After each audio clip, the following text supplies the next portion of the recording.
ओम शांति। अॼु जी मिले तारीख़ आहे 1/2/2025। मिठा मिठा बाप दादा चवनि था, मीठी मीठी ॿार तव्हां आत्माउनि जो स्वधर्म आहे शांति, तव्हांजो देश शांति धाम आहे, तव्हां आत्माऊं शांति स्वरूप जा आहियो। हिन करे तव्हां शांति मांगदा आहियो। प्रश्न आहे, तव्हांजो योग बल कहिड़ो कमाल कंदो आहे? उत्तर आहे, योग बल सां तव्हां सॼी सृष्टि खे, सॼी दुनिया खे पवित्र ठाहींदा आहियो। तव्हां केतिरा थोरा योग बल सां इहे सॼो पहाड़ उठाए सोने जो पहाड़ स्थापना कंदा आहियो। पंज तत्व सतो प्रदान थी वेंदा आहिनि, सुठो फल ॾींदा आहिनि। सतो प्रदान तत्वनि सां इहो शरीर बि सतो प्रदान थींदो आहे। हुतां जा फल बि ॾाढा वॾा सुठा स्वादिष्ट हूंदा आहिनि। हुतां जा फल बि ॾाढा वॾा स्वादिष्ट हूंदा आहिनि। ओम शांति। जॾहिं ओम शांति चइबो त ख़ुशी थियणी खपे। ओम शांति चइबो आहे त ख़ुशी थियणी खपे।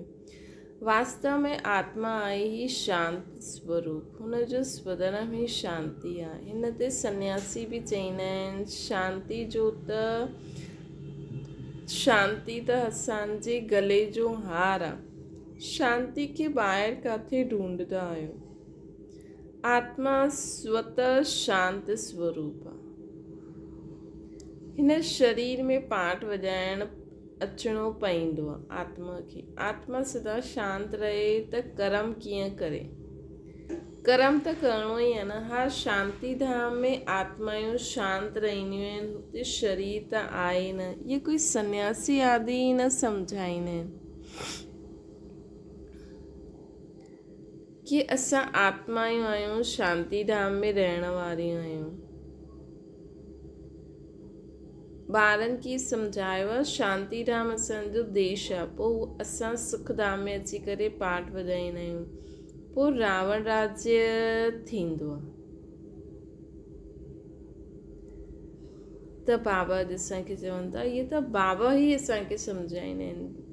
सन्यासी भले ई चईंदा आहिनि शांति त असांजे गले जो हार आहे, लेकिन उन्हनि खे यथार्थ अर्थ न पतो आहे हिन जो। बाबा अची करे सम्झायो अथई ॿारनि खे कि शांति धाम असांजो देश आहे, पोइ असां सुखधाम में अची करे पाठ वॼाईंदा आहियूं, पोइ रावण राज्य हूंदो आहे दुखधाम में। इहा 84 जन्मनि जी कहानी आहे। भॻवान वाच्य आहे न अर्जुन प्रति कि तव्हां पंहिंजे जन्मनि खे न ॼाणंदा आहियो। हिक खे छो चईंदा आहिनि? छो जी हिक जी गारंटी आहे न। इन राधे कृष्ण जी त गारंटी आहे न, त इन्हनि खे ई चईंदा आहिनि। इहे बाप बि ॼाणंदा आहिनि, ॿार बि ॼाणंदा आहिनि कि इहे जो सभु ॿार आहिनि सभु त 84 जन्म न वठंदा न। कोई ॿार कोई विच में ईंदो, कोई अंत में ईंदो। इन्हनि जी त सर्टन आहे। इन्हनि खे चईंदा आहियूं, हे ॿार त इहे अर्जुन थिया न, रथ ते वेठा आहिनि न। ॿार ख़ुदि सम्झी सघंदा आहिनि कि असां जन्म कीअं वठंदासीं। सर्विस ई न कंदा आहियूं त सत्युग नई दुनिया में पहिरियों कीअं ईंदासीं। इन्हनि जी तक़दीर किथे आहे? पुठियां जो जन्म वठंदा उन्हनि जे लाइ त पुराणो घर थी वेंदो न। मां इन्हनि जे लाइ चवणो आहे, जंहिंजे लाइ तव्हां बि सर्टन आहियो, तव्हां बि सम्झी सघंदा आहियो मम्मा पापा 84 जन्म वठंदा। कुमारी का जन्म जनक अहिड़ा महारथी जो आहिनि, उहे 84 जन्म वठंदा। जो सर्विस न कंदा आहिनि त ज़रूरु कुझु जन्म बाद में ईंदा। सम्झंदा आहिनि असां त न पास थी वेंदासीं, पिछाड़ी में ईंदासीं। स्कूल में दौड़ी पाए निशाने ताईं अची करे पोइ वापसि लौटंदा। सभु हिकु रस त थी न सघनि न। रेस में जरा पाव इंच जो बि फ़र्क़ु पइजी वेंदो आहे त प्लस में अची वेंदा आहिनि। इहे बि अश्व रेस आहे न। अश्व घोड़े खे चइबो आहे, रथ खे बि घोड़ो चइबो आहे। बाक़ी जे ॾेखारींदा आहिनि दक्ष प्रजापति पिता यज्ञ रचई उन में घोड़नि खे हवन कयईं। इहे सभु ॻाल्हियूं न आहिनि। न दक्ष प्रजापिता न कोई यज्ञ रचई। पुस्तकनि में भक्ति मार्ग जी केतिरी दंत कथायूं आहिनि। उन्हनि जो नाम ई आहे कथा। कथा मतिलबु कहानी। ॾाढियूं कथायूं ॿुधंदा आहिनि। तव्हां त इहे पढ़ंदा आहियो। पढ़ाई खे कथा थोरी चईंदासीं। स्कूल में पढ़ंदा आहिनि। एम ऑब्जेक्ट रहंदी आहे न। असांखे हिन पढ़ाई सां इहे नौकरी मिलंदी, कुझु न कुझु मिलंदो है न। हाणे तव्हां ॿारनि खे देही अभिमानी ॾाढो ठहिणो, त हाणे असां छा था करूं? पढ़ाई था करूं। ख़ासि यादि करिणो हूंदो आहे। ईअं न कि मां त शिव बाबा जो ॿारु आहियां, पोइ यादि छा करां? न, यादि करिणो आहे पंहिंजे के स्टूडेंट सम्झी करे, है न। असांखे बाबा खे यादि करिणो आहे पंहिंजे के स्टूडेंट सम्झी करे। असां आत्माउनि खे शिव बाबा पढ़ाइनि था, इहे बि भुलिजी वेंदा आहिनि। शिव बाबा हिकु ई टीचर आहे जो सृष्टि जे आदि मध्य अंत जो राज ॿुधाईंदा आहिनि। त बाबा असांखे छा था ॿुधाइनि कि शांति धाम जा असां रहण वारा, इहे सदा यादि रखो। शांति जो सागर असांजो बाप आहे। शांति असांजो धर्म आहे। ॿियो बाबा असांखे चयईं ये जो 84 जन्म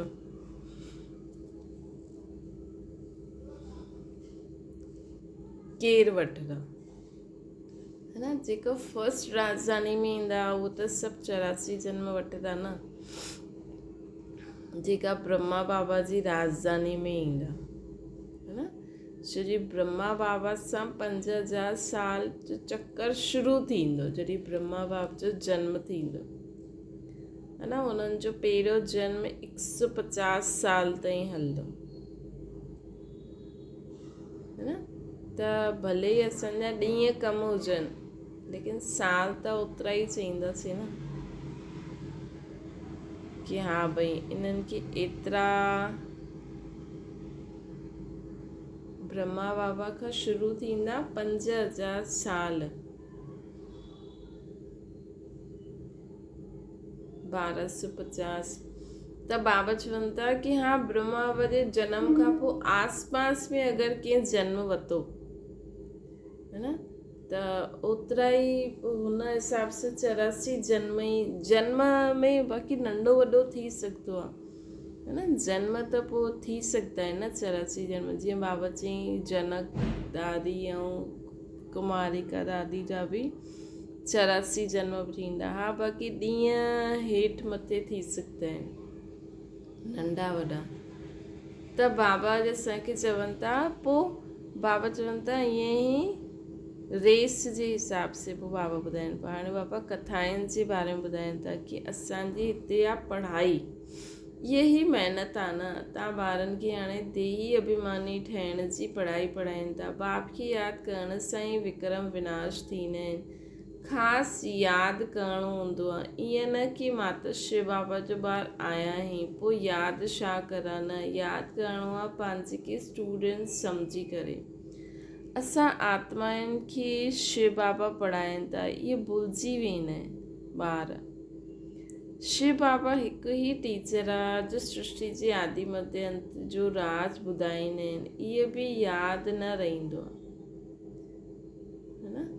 इहे बि यादि न रहंदो आहे। हर हिकु ॿार खे पंहिंजी दिलि सां पुछणो खपे कि केतिरो समय बाप जी यादि ठहिरंदी आहे। जास्ती टाइम त ॿार मुक्ता में अची वेंदा आहिनि। इहे यादि ई मुख्य आहे। हिन भारत जे योग जी ई ॾाढी महिमा आहे न। परंतु योग केरु सिखलाईंदो आहे, इहे कंहिंखे पतो न आहे। गीता में श्री कृष्ण जो नाम विझी छॾियो अथनि। हाणे श्री कृष्ण खे यादि करण सां त हिकु बि पाप न कटिजंदो, छो जी उहो त शरीरधारी आहे न। पंज तत्वनि जो ठहियलु आहे हुन जो शरीर, त उन्हनि खे यादि कयो त गोया मिटी खे यादि कयो, पंज तत्वनि खे यादि कयो।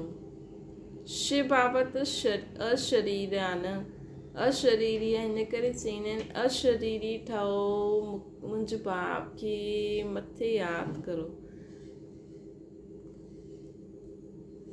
चईंदा बि आहिनि हे पतित पावन, उहो त हिकु थियो न, युक्ति सां पुछणो खपे गीता जो भॻवानु केरु, भॻवानु रचयिता त हिकु ई हूंदो आहे।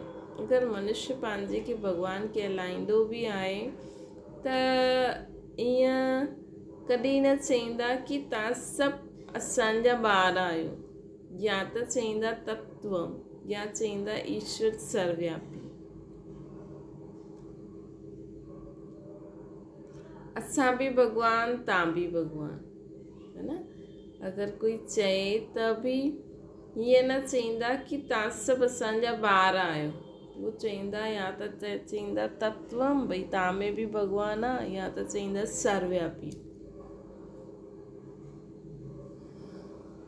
त बाबा चईंदा आहिनि या त उहो चईंदा भॻवानु जाते ॾिस भॻवानु तूं ई तूं आहे, पत्थर में बि तूं, ईअं चई ॾींदा आहिनि। तव्हां असांजा ॿार आहियो इहे चई न सघंदा आहिनि, इहे त बाप ई चईंदा आहिनि हे मुंहिंजा लाडला रूहानी ॿार, इहे ॿियो कोई चई न सघे। मुसलमान खे अगरि कोई चए मुंहिंजा लाडला ॿार त थप्पड़ मारे छॾनि, इहे हिकु ई पालौकिक बाप चई सघंदा आहिनि, ॿियो कोई सृष्टि जे आदि मध्य अंत खे ॼाणे ई न सघंदा आहिनि। 84 जी सीढ़ी जो राज कोई सम्झाए न सघे सिवाय निराकार बाप जे। उन्हनि जो असली नाम शिव आहे, इहे त मनुष्यनि अथाह नाम रखी छॾियो अथनि। अनेक भाषायूं आहिनि त पंहिंजी पंहिंजी भाषा में नाम रखी ॾींदा आहिनि। जीअं बॉम्बे में बाबुलनाथ चईंदा आहिनि, परंतु उहो अर्थ थोरी सम्झंदा आहिनि। तव्हां सम्झंदा आहिनि कि बाबुलनाथ मतिलबु काटन के फूल ठाहिण वारो। भारत में शिव बाबा हज़ारों नाम शिव बाबा जो हूंदा, अर्थ कुझु न ॼाणंदा आहिनि, बाप ॿारनि खे ई सम्झाईंदा आहिनि। उन में बि माताऊं जो बाबा, माताउनि खे बाबा जास्ती अॻियां कंदा आहिनि। अॼुकल्ह फीमेल्स जो मान बि आहे न, छो जी बाबा आया आहिनि। बाप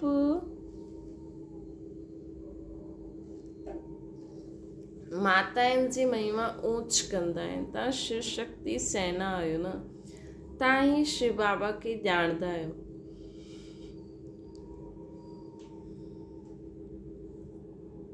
तव्हां ही शिव बाबा खे ॼाणंदा आहियो। सच त हिकु ई आहे, ॻायल बि आहे न, सच जी ॿेड़ी हिलंदी डूबंदी डुलंदी डूबंदी न, त तव्हां सचा आहियो न। नई दुनिया जी स्थापना करो था, बाक़ी कूड़ी ॿेड़िया सभु ख़तमु थी वेंदा। तव्हां बि कोई सिधा राज्य करण वारा न आहियो, तव्हां पोइ ॿिए जन्म में अची करे राज्य कंदव। इहे ॾाढी गुप्त ॻाल्हियूं आहिनि जो तव्हां ई ॼाणंदा आहियो। इहे बाबा न मिले त कुझु बि न ॼाणे सघंदा हुया, हाणे तव्हां ॼाणियो आहे न। इहा आहे युधिष्ठिर, युद्ध जो मैदान में ॿारनि खे खड़ो करण वारो। ये नॉन वायलेंस अहिंसक युद्ध आहे।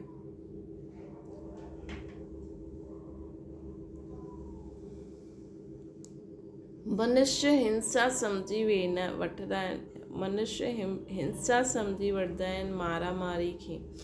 बाप चईंदा आहिनि पहिरीं मुख्य हिंसा आहे काम कटारी जी, हिन करे काम मां शत्रु चइबो आहे। इन्हनि ते विजय पाइणी आहे। मूल ॻाल्हि आहे ही काम विकार जी। पतित माना विकारी, विकारी चइबो ई आहे पतित ठहिण वारनि खे जो विकार में वेंदा आहिनि। क्रोध करण वारनि खे ईअं न चईंदा कि इहे विकारी आहिनि। क्रोधी खे क्रोधी, लोभी खे लोभी, देवताउनि खे निर्विकारी चइबो आहे। देवताऊं निर्लोभी, निर्मोही, निरअहंकारी आहिनि, उहे कॾहिं विकार में न वेंदा आहिनि। तव्हांखे चईंदा आहिनि विकार बिगर ॿार कीअं पैदा थींदा, उन्हनि खे चओ निर्विकारी, उन्हनि उन्हनि खे त निर्विकारी मञंदा आहियो न, उहो त आहे ई वाइसलेस वर्ल्ड दुनिया। द्वापर कलयुग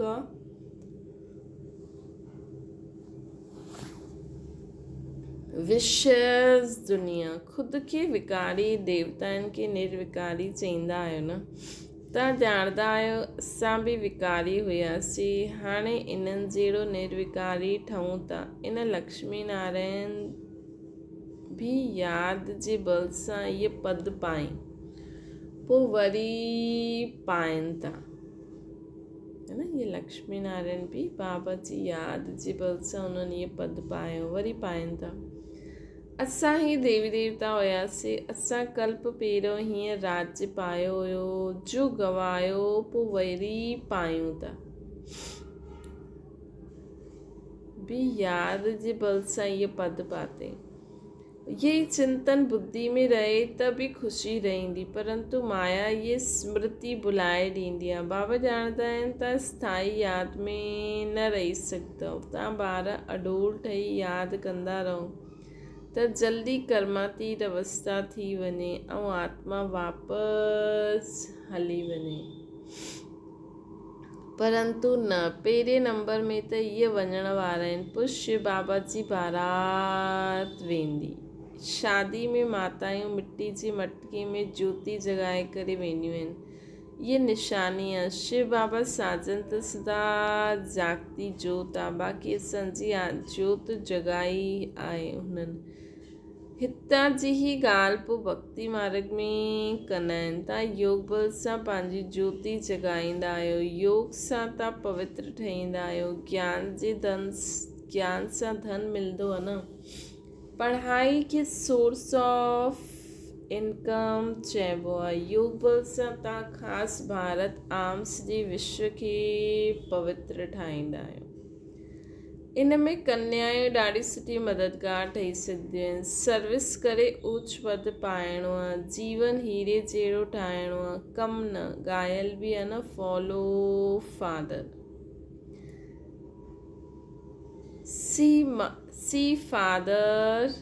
सी मदर फादर ऐं अनन्य ब्रदर सिस्टर्स। तव्हां ॿार प्रदर्शनी में बि सम्झाए सघंदा आहियो कि असांजा 2 बाप आहिनि, लौकिक पारलौकिक। हिन में वॾो केरु? वॾो त ज़रूरु बेहद जो बाप हूंदो न। वरसो हुननि सां मिलणो खपे। हाणे वरसो ॾियनि था, विश्व जो मालिक ठाहिनि था। भॻवान वचे तव्हांखे राजयोग सिखायां थो, पोइ तव्हां ॿिए जन्म में विश्व जा मालिक ठहींदव। बाप कल्प कल्प भारत में ई अची करे भारत खे ॾाढो साहूकार ठाहींदा आहिनि। तव्हां विश्व जा मालिक ठहींदा आहियो हिन पढ़ाई सां। हुन पढ़ाई सां छा मिलंदो? हिते त तव्हां हीरे जहिड़ा ठहींदा आहियो।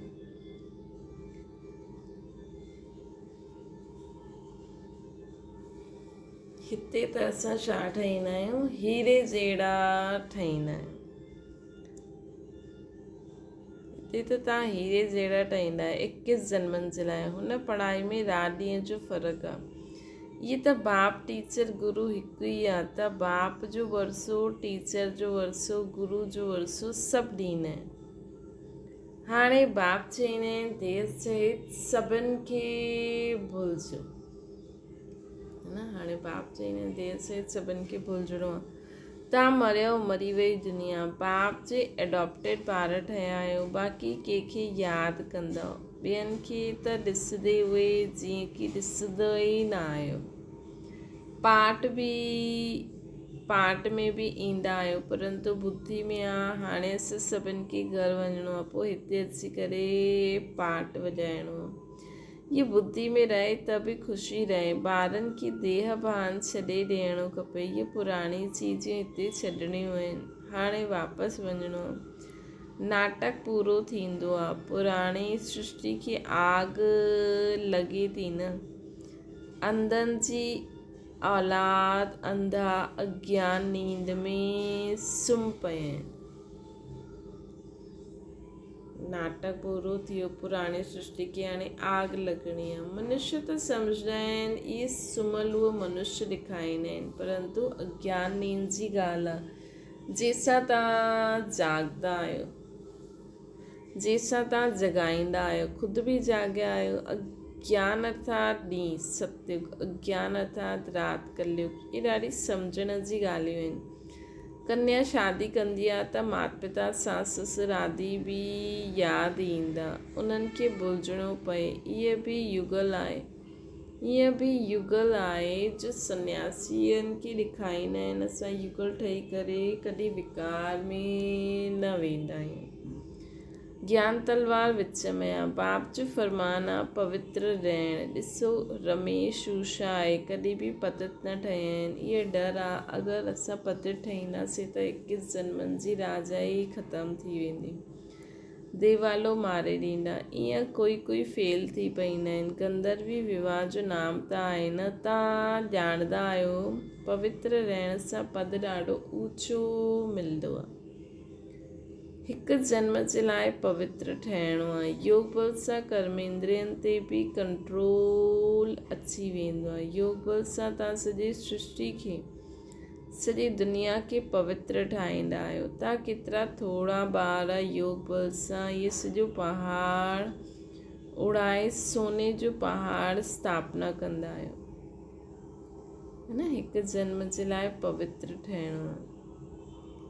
तव्हां ॼाणंदा आहियो पवित्र रहण सां पद ॾाढो ऊच मिलंदो आहे।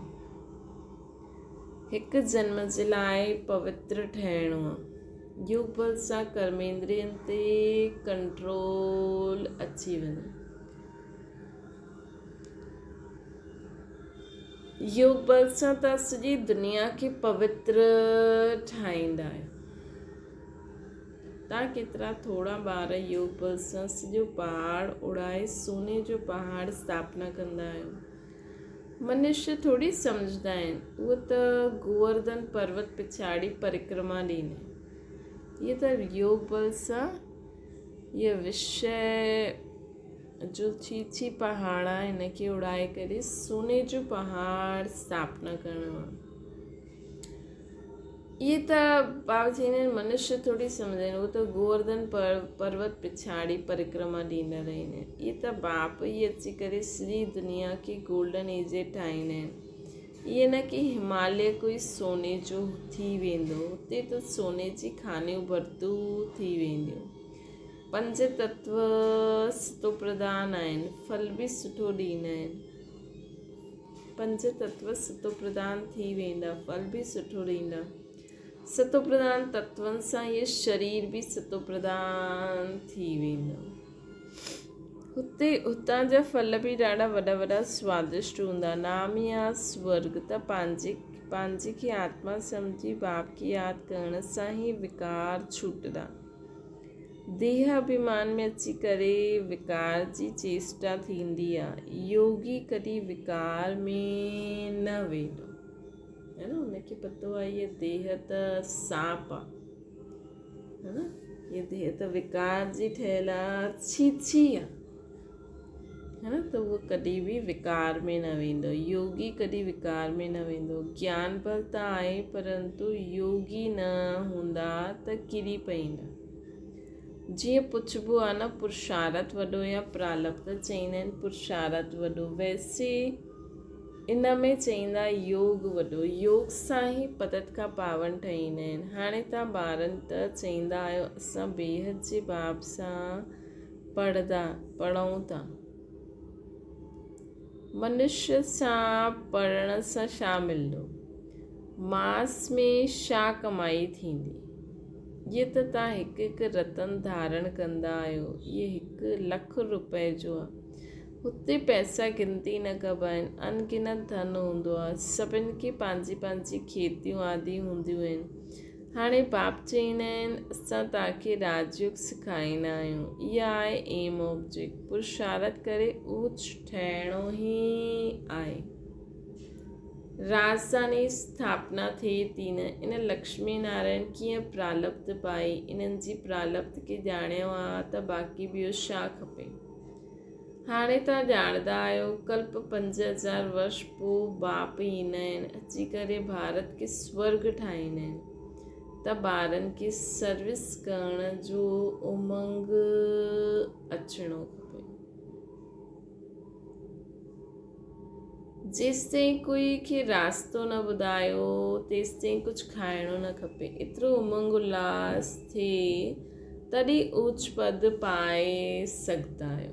अच्छा मीठी मीठी सिकी लदे ॿारनि प्रति माता पिता बाप दादा जो यादि प्यार ऐं गुड मॉर्निंग। रूहानी बाप जी सभिनि रूहानियुनि ॿारनि खे नमस्ते। असांजी बि रूहानी माता पिता बाप दादा खे यादि प्यार गुड मॉर्निंग ऐं नमस्ते। धारणा जे लाइ मुख्य सार ईश्वरी सर्विस में पंहिंजो जीवन 21 जन्मनि जे लाइ हीरे जहिड़ो ठाहिणो आहे। माता पिता ऐं अनन्य भाउ भेणनि खे फॉलो करिणो आहे। ॿियो आहे कर्मातीत अवस्था ठाहिण लाइ देह सहित सभिनि खे ई भुलिजणो आहे। पंहिंजी यादि अडोल ऐं स्थाई ठाहिणी आहे। देवताउनि जहिड़ो निर्लोभी निर्मोही निर्विकारी ठहिणो। वरदान आहे तड़पदी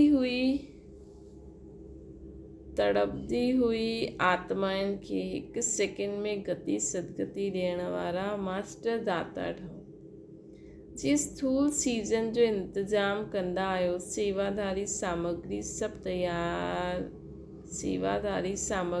तयारु कंदा आहियो जंहिंसां कंहिंखे कोई तकलीफ़ न थिए समय व्यर्थ न वञे। ईअं ई हाणे सर्व आत्माउनि जी गति सदगति करण जी अंतिम सीज़न अचण वारी आहे। सर्व आत्माउनि जी गति सदगति करण जी अंतिम सीज़न अचण वारी आहे। तड़पती हुई आत्माउनि खे क्यू में खड़ो करण जो कष्ट न ॾियणो आहे। ईंदे वञनि ऐं वठंदा वञनि इन जे लाइ एवर रेडी ठहो। पुरुषार्थी जीवन में रहण सां मथे हाणे दातापन जी स्थिति में रहो। हर संकल्प हर सेकेंड में मास्टर दाता ठही करे दान कंदे हलंदा हलो।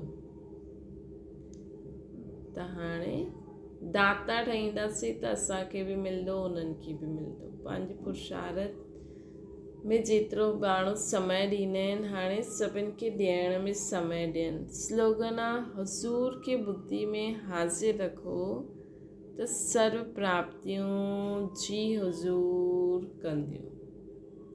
हुज़ूर खे सदा बुद्धि में हाज़िर रखो। मन में यादि त आहे लेकिन इमर्ज रूप में हुजणो खपे। मन संकल्प कंदो आहे बुद्धि कनेक्शन जोड़दी आहे तॾहिं सर्व प्राप्तियुनि सां सभु प्राप्तियूं हाज़िर रहंदियूं। असां ॿियनि खे ॾेई सघंदासीं। अव्यक्त इशारो एकांत प्रिय ठहो। एकता ऐं एकाग्रता खे अपनायो। एकता सां गॾु एकांत प्रिय बि ठहिणो आहे। एकांत प्रिय उहो हूंदो जंहिंजो अनेक तरफ़ सां बुद्धि योग टुटल हूंदो ऐं हिक जो ई प्रिय हूंदो। हिकु प्रिय हुजण सां हिक जी ई यादि में रही सघंदा। एकांत प्रिय अर्थात हिक जी सवाइ ॿियो न कोई। सर्व संबंध सर्व रसनायूं हिक सां वठण वारा ई एकांत प्रिय थी सघंदा आहिनि। त हाणे असांखे छा करिणो आहे? एकांत प्रिय अर्थात हिक सां ई सर्व संबंध जोड़णु। हिक सां ई बुद्धि योग जुड़ल रहे ऐं असांखे हिन सृष्टि ते कमु बि करिणो आहे। सभु कुझु कंदे हुए हिक सां बुद्धि योग जुड़ल रहे त उहो जीअं एकांत थी है न। त बुद्धि योग हिक सां जुड़नि मतिलबु एकांत। सभु संबंध सभु रसनायूं हिक सां वठण वारा एकांत प्रिय थी सघंदा आहिनि। अच्छा ओम शांति। भाव खे यादि करो।